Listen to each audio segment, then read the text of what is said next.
Welcome to the Totally Awesome Fishing Show. This one's a bit of a mashup of everything, and it shows at the start that I'm still, even at my creaky age, thinking outside the box. I wanted to try catching on a sea bait in fresh water. I suppose it could be done. Well, no one's going to know until you try. Join me for a little session. There's no big fish in it. It was just trying out two different baits that you people might not have thought of using. Well, welcome to the Totally Awesome Fishing Show, where I'm going to be trying something totally different. Well, sort of different. I'm going to be using, wait for this, frozen but thawed out dead maggots. Yuck. And something I don't think I've ever tried before. Live ragworm. That's a sea fishing worm, a sea worm in fresh water, and see if anything will take it. Now, I've used ordinary earthworms in salt water and caught good fish on them. Flounders, dabs, and recently one of our films I caught wrasse. Now I'm here at Watmore Farm Fishery. I'm float fishing close in. I'm going to be fishing a light rod over here. I can't even tell you what hook it is. Have a look around. It's something like a 16 barbless to 4 pound feeder, but it's very short link. I don't really like it. It's not one I would buy by choice. Somebody gave them a packet, but they'll be okay. I'm going to be using dead maggots on those small hooks and a larger hook on 5 pound line straight through. Both floats are bottom end only, what they call bottom end only. I'll show you in a second. Standard way we fish in still water. And I'll be putting a piece of live ragworm on there. I've got no idea whether anything's going to eat it. I really haven't, that's the truth. This really is. Oh, I've thrown a bit of ground bait in each because I've got barely 3 hours fishing. I've done the jobs. I'm trying to race out, and at this time of year it gets dark at 4 o'clock, something like that, so I'm cutting it a little bit fine. Only want a few fish. I just want to see if the baits work. I know dead maggots work all the time, but I'm going to have to put the head cam on because you can see by the umbrella, that's right, it's a mucky old day. It's just recently stopped raining, so that's good news. I'm going to put my bigger float just down here and the finer float with the smaller fish down there. Let's get some of these maggots in and I'll show you what I'm using.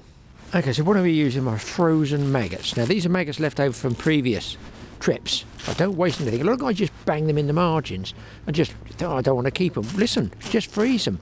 Fish will take these. Now, this is mostly I'm going to say on commercial match fish waters, where a lot of matchmen, they bang all their bait out in the margins. I've mentioned this before. The fish know almost when the match finishes that within an hour they come round and then mop up the bait. A matchman will also tell you that these, let's get some out for you, just like this, frozen dead maggots are good. I like them, A, because on a barbless hook they don't wriggle off. If I put them on, they stay on. And B, if a fish comes round, they are so cute in some of these match fish waters, you know, heavily fished commercials, they know that if that maggot's wriggling on the bottom, there's still an angler around, so they're wary. When these drown and they're dead on the bottom or laying still, they will pick them up. Matchmen know this, the top matchmen do, so this is nothing new at all. I can tell you how frozen it is, look. Oh, Graham, you complete wazzock. There's still ice in these, look. They're still frozen, so they will float with ice in them. So I'm going to chuck some out there. I'm going to chuck this lot out, and then they can thaw out and percolate down slowly. There we go. Now, look, I can see the ice in that, making it float, and as they dissolve, as they thaw out, they're just going to trickle down through the water column. I'm going to chuck some in there. Sure to get fish on the feed. And just down here, I'm just really ridiculously close in there. So this is frozen. They don't get any deader than this. This is an ex-maggot. That is probably a Norwegian red. People in England know what that means. It's just sleeping, sir. Okay, so here's a bait you don't see many people using, or indeed ever have used. You wrap them in paper when you're fishing off the beach, soaks all the bodily juices up, and I was beach fishing with these recently a few nights ago. They're no good freezing, these baits. I have frozen them and I have caught on them, but they're not good. They go sort of mushy. So this is a giant look at this thing. I could put that in there loose, get myself a whistle, train it. It could grab the fish with its pinchers at the top and drag it back to me. That is a big ragworm. So I'm going to scissor some of these up. Look at this kitty here. Now boys, that, I think you'd agree, is a serious worm.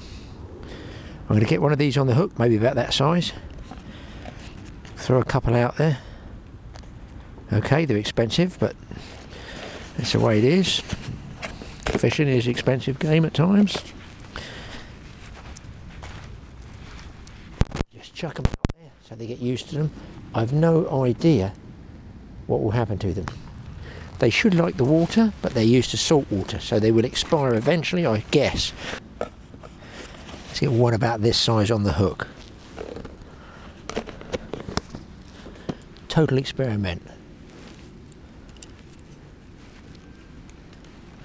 Here what was quite deep close in, so even though I'm only barely half a rod out, I can have 6 or 7 feet of water.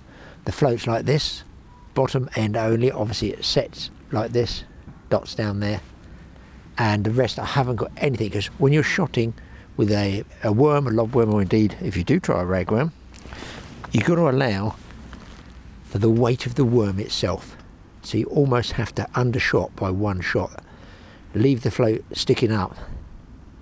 I'm putting the worm on, leaving a bit of head to wiggle there, and quite a bit of tail, and that's a biggish bait for. Look, I feel like I should be fishing for bass or something. Strange but true. Let's get it out there. Man, supposing this is a deadly new bait. Supposing I could learn how to cast. Crikey, that was some cast, Graham. I've got trouble casting it, it's so heavy, that worm. Okay, now first problem I can see is I can't see my float.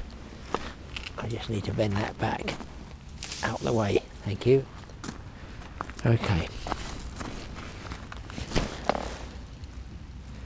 another little dead maggots going out, and then I think I'm going to put on here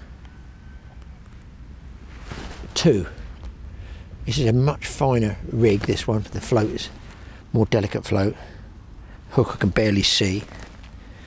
What are we going to go for? Red or white? Let's try red. Red's always good in the winter.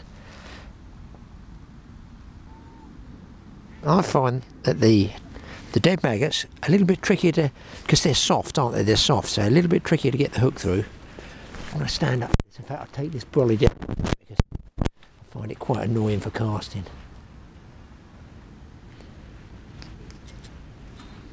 I've got to take a shot off of that, I think. Just get a little pinch of dead ones, and they tend to stick together. You've got to be quite accurate with a throw in. And you'll find where they're wet, they've got the water and they do stick to catapults a bit. Okay, action stations. Now I might have to take a shot off of that float there. It's just sinking. As the bottom shot, the very one near the bait, gets to the bottom, it takes 5-6 feet of water. It's a number 8 shot. It takes a while to sink. It's just dragging it under too much, so I've got to go one shot lighter on that one. Well, no bites on either of those 2 floats at the moment, boys, so the next bite is going to be for me a flask of the wife's homemade soup in this new flask thing she got me. I've no idea if it works, but I'll show you actually. It's quite a novelty. Unscrew the lid, and how cool is this? It's got a folding spoon by the look of it in there. There we go. A folding spoon, 3-way folding spoon. So you can get your soup out there as well, so that's pretty cool. I'm sure to lose this. Well, first fish on, and it is indeed. And I'm trying the reds, and they definitely seem for some reason to be picking those up a little bit more. So I've had 2 or 3 little perch. I've had 1 roach. Couldn't switch the camera on for you, so you have to trust me, and I'm getting bites there now. Just slow draws down and up, which is normally significant of a smaller fish just pulling at it. On the ragworm, it hasn't moved. I've now gone to half a ragworm, smaller. And what I might do is, if I get another couple of fish out of this swim on the right, I'll switch these over and put the single dead maggots over here and double dead maggots over there, and put the ragworm on the other swim, just to see, because I know there's fish moving in this swim on the right. There you go. I'll just show you these. You can see where these are thawing out now, and if I don't use all these, and I won't, I'm going to refreeze them. they're pretty wet, you know, because the water in them, when they freeze, I guess the fluid comes out and it makes them pretty sticky, look like this. So difficult to throw in. So you can mix them with dry ground bait, and that helps dry them up and they break apart better when you throw them in. Now that's the way I do it. If I was doing a proper session with dead maggots, where I would be fishing in the margins, then I would be sprinkling dry ground bait over that to try and dry them up and separate them a bit. Let's give them another handful.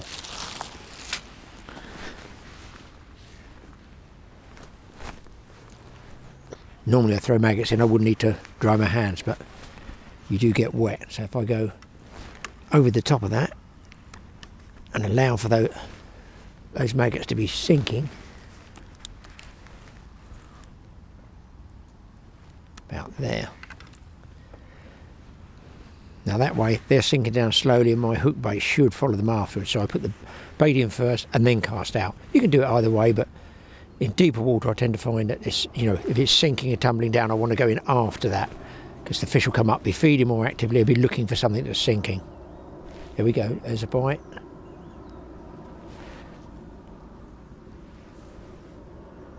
Still think maybe they're a small perch or small roach at the moment. They get some nice roach in here though, this sort of size. Oh, and I missed that one. Okay, see if we can reach the same spot again. Overcast, rod under the water, a couple of turns to sink it, see where the float is, bring it in again. Can be a bit tricky for youngsters and beginners doing that, but the idea is to, when you cast with a waggler, especially deeper, when it's longer, say 4 or 5 feet, just before it hits the surface, you stop it with your finger on the spool here, you stop it so that it flicks the bait past the actual float and lays out straight. You don't want it going down and boom in a big clump, it gets tangled, so you want to sort of overcast, stop the float. There's a bite again. Stop the float and let the bait go past it, basically, that's what I'm trying to say. There he goes. Oh, missed him again. I might go to single. I've got doubles still hanging on there. I might go to singles. Now, this one feels a little bit better fish. I don't think this is a perch. Oh no, this is a nice roach. This is better. This is better. Just about swingable. Ooh. Very thick across there. Let's get him back. So dead maggots at the moment, rule. That was a single red, by the way. Oh, stretching to keep this one away from the. This looks like a nice roach as well. Yes, another nice one, guys. Here he comes. Here he comes. Obviously, some really good roach in there to run up to and over, wait for this, 2 pounds in weight. There's a lift bite on the float then, just raises up. Lift bite is really more used for tench fishing, not so much the small fish, because the small fish really, a lot of the time if the bait is on the bottom, are not really big enough to lift the float and make it raise up and drop flat. But you can see here I'm catching fish after fish on these dead maggots. So this, don't forget guys, is probably a bait that you may well have, a lot of you just got to the end of the day and thought, oh, I'll never use those again, I'm not going for a week. Well, that's fine, you know, if you don't want to keep them alive in your garage or in the fridge in a bait container. But there's a rudd, look, it's a different one, there's a rudd as well. It is a good bait to use, dead maggots, there's no question of that. I have no problem. Whatever I've got left over, it can be ground bait or, in particular, any maggots, they're going to get frozen. The one I haven't used a lot of course I have used it, I've experimented with most things over the years, is in fact frozen worms. They go pretty mushy, but you can chop them up first, then freeze them, and if you mix them with the ground bait, you can freeze the ground bait at the same time. They seem to hold up. Now there's a nice perch. Well, well, well. Bit of everything today on bait that you would throw away. And that's the end of this little session. Okay, so I didn't catch on the ragworm. There's got to be a place that can be used, I feel, maybe big perch. Or, listen, perhaps on a river, because I cannot see a big chub refusing one of those. Anyway, that's a little bit of fishing done. Only small fish, short trips, all worth doing. It's better than working. Talking of working, I thought I'd better check my ponds out. I was a little concerned. As you can see from the underwater shots here, although I clean this out, sort of, I'm going to call it mid-late winter, there just doesn't seem to be much down the bottom. The odd newt flitting around. It's been very, very low. We haven't had much rain. The lilies are very slow growing this year. It seems to me anyway, everything seems to be behind. We've had a lot of northerly airflows in the UK, north, northeast, northwest. I find it personally, March and April has been very cold. But will it turn around? The fishing as well has been a bit weird. So why is it in the pond there's not much life, there's not much insects or anything?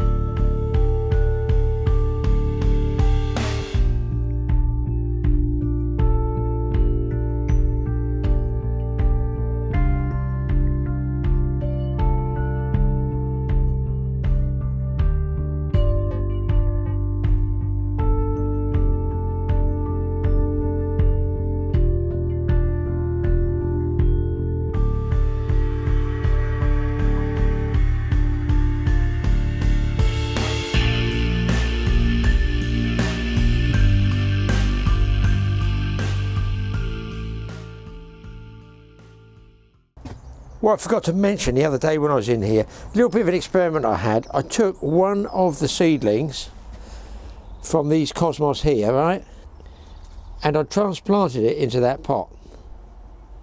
Now it's no different, I don't understand, it should have been bigger. It's in the sun, it is no different to these. Look, they're the same size. So by if anything, there's a few that are bigger. So the fact that I transplant that too early? There's the second sort of leaves coming through, so I figure that's the time to transplant them. Maybe I'll let them get a bit bigger.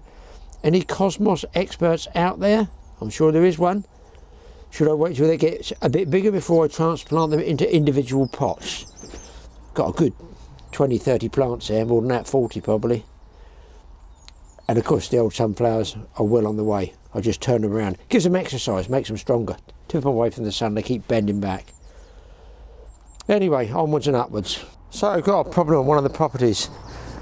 I was up on a flat roof.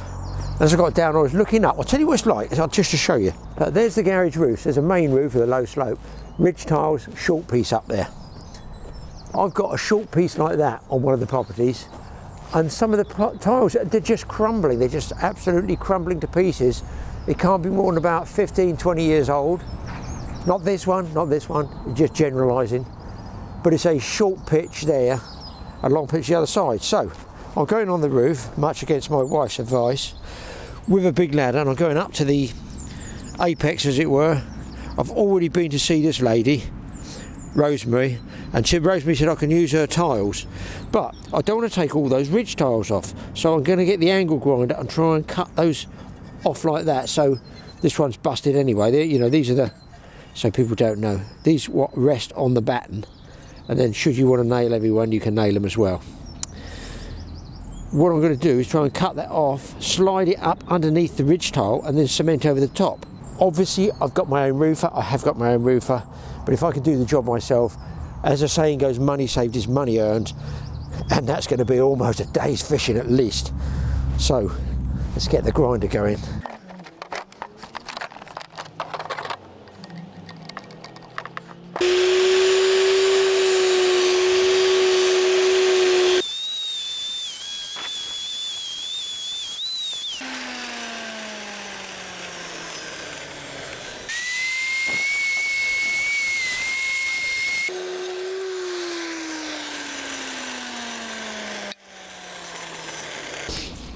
These are good ones.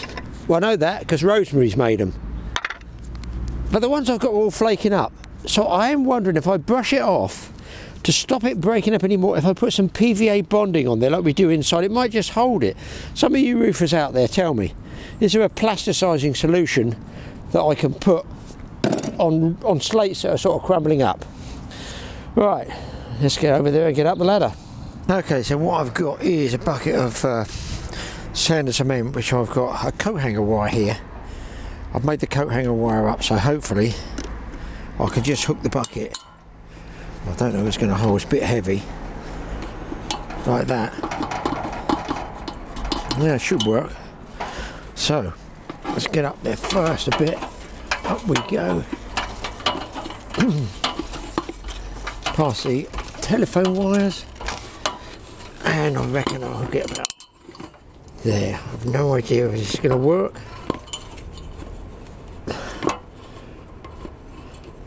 No, it doesn't look like it wants to.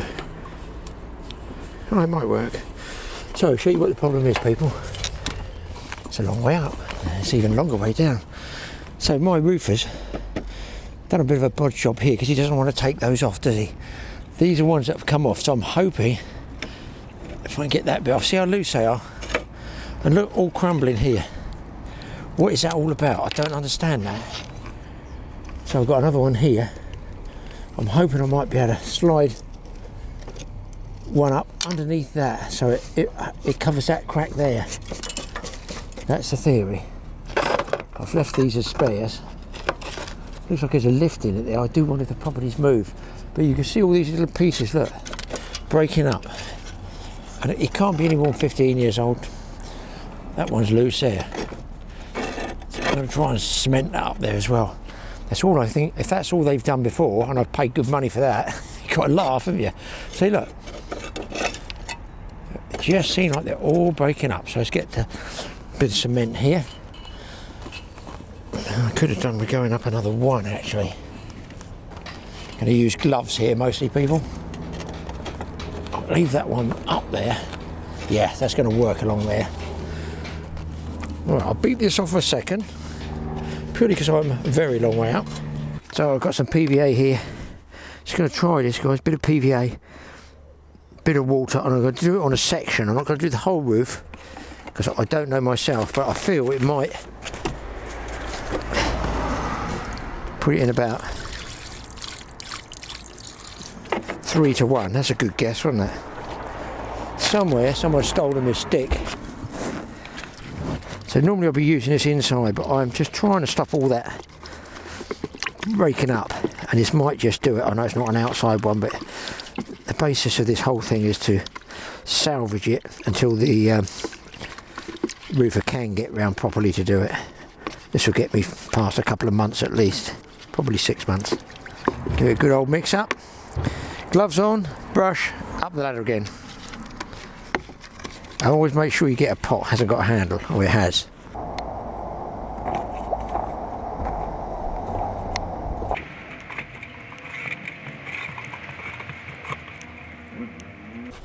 So, I can actually hold this because it's light enough. So you see I've put a dip up there. Just where all this is breaking up, I'm just going to try this as an experiment and see if this PVA is going to hold all those loose flicky bits off. Like there. I can come back and just check this out at a later stage. One big experiment with me. There probably is a proprietary brand, but I do like a good experiment. See, right up there on the ridge, there's a kink up there I can see. Who knows, maybe it's a bit of movement, subsidence. This could start a new craze, couldn't it? By the way, guys, this is my experiment doing my thing on my property. It's up to you if you want to have a go at it. I'm not saying this is the way to do it. I'm telling you, when you got your own property, it's different, isn't it? I think I'm going to go over that cement as well. See, this stuff, it's just where it's breaking down all the time. I don't know if it's the weather. Is it acid rain? You don't read about acid rain anymore, do you? I dare say PVA doesn't work outside. Let people, all the roofing experts, oh, you can't do that, mate. You can't do. I can do what I want on my property. I'm just saying it could be a little experiment for me and hold everything together till the roofer can get up and strip it like all off. My God, it's a long way when you go right down. Good job on a bit of flat roof as well, so I'm lucky. See, that bottom edge of this. What I don't understand is what is eroding it. What is eroding it? I had this extension built, call it, say 20 years ago. That's not a long time in building terms, is it? The main roof over there, I think is 1895, or, you know, Edwardian times. Might be 1920s, a lot of 1920 stuff around here. The thing I don't do is go past the end, or anywhere too close to the end of the apex here on the left. See, these are the ones I want to test and see if this stuff will hold them, like a plasticizing solution.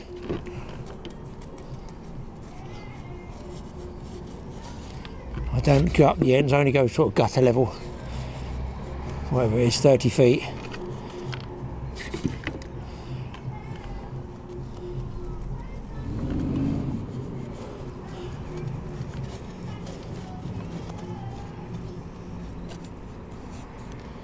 There we go.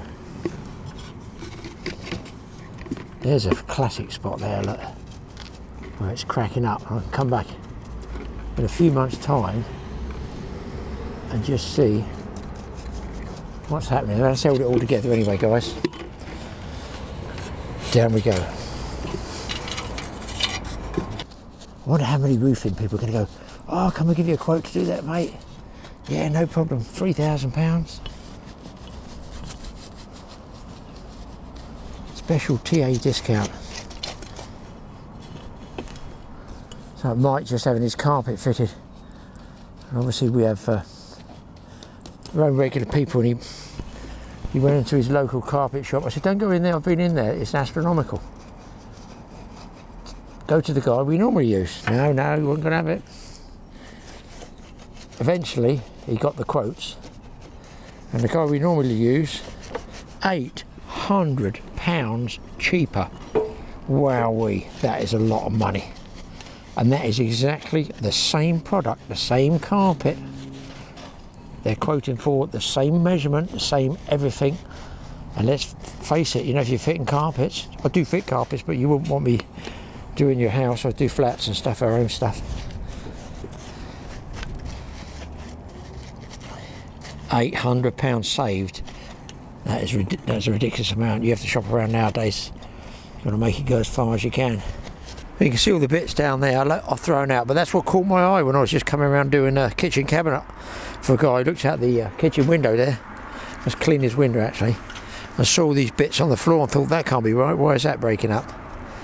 And what I do sometimes, I go around my properties and look with binoculars to see what's what, you know, on roof.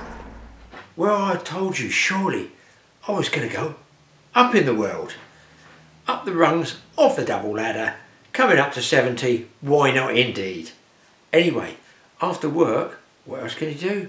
I went off with Mike, we just dived across to Diva Springs, see if we could grab a bit of action. And do you know what? There's something about, if you have a job and you get it finished with your work, it's more enjoyable when you get the fish afterwards. If you go fishing first, catch the fish, I sort of don't want to go back to work, you know, I don't want to do the jobs, I end up putting them on the back burner. Anyway, got a good trout out of this one.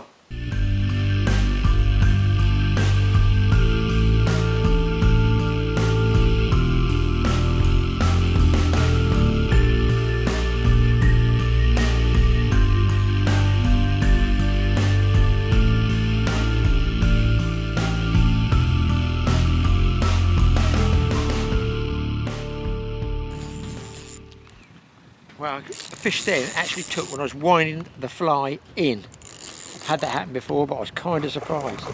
It's quite a nice trout too, guys. Quite a nice one. It's a very nice trout. Here he comes, trying to turn him over. As you can see, we're expecting big fish today with this net.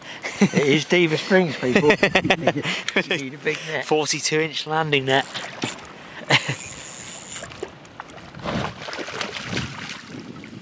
Finally a bit of sun as well. In he goes. I'll show you while he's nice and fresh in the water there, guys. There's the fly in his mouth. That's the blue one, isn't it? Look at that. Lovely fish. Blue flash damsel. What a spanker. Straight to the frying pan, I feel.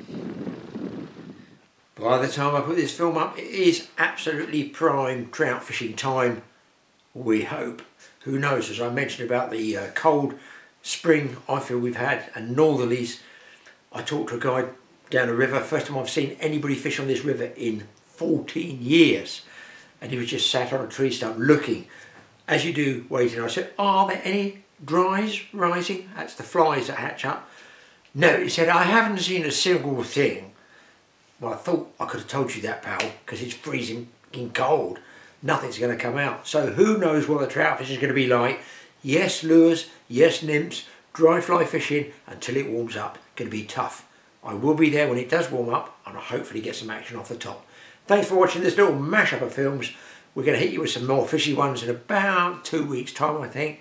So don't forget, hit the subscribe button. TA Fishing, TA Outdoors. Mike's is going mad lately, the last couple of films.